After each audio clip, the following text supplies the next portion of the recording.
കണവത്തോരൻ, തോരൻ്റെ സവാള, വെളുത്തുള്ളി, ഇഞ്ചി,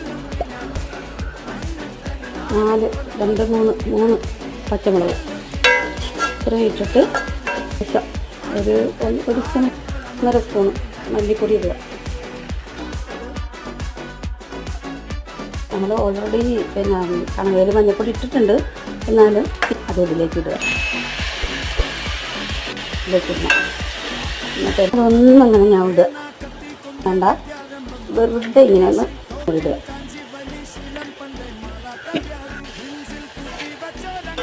സ്പൂണ് ഗരം മസാല ഇതും കൂടി ഇട്ട് ഈ കൂട്ടൊക്കെ ഒന്ന് വേവാം, ഒന്ന് അടച്ച് വയ്ക്കുക.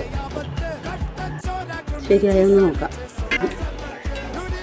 നമ്മൾ രുചിയുള്ള കണവത്തോരൻ, രുചിയുള്ള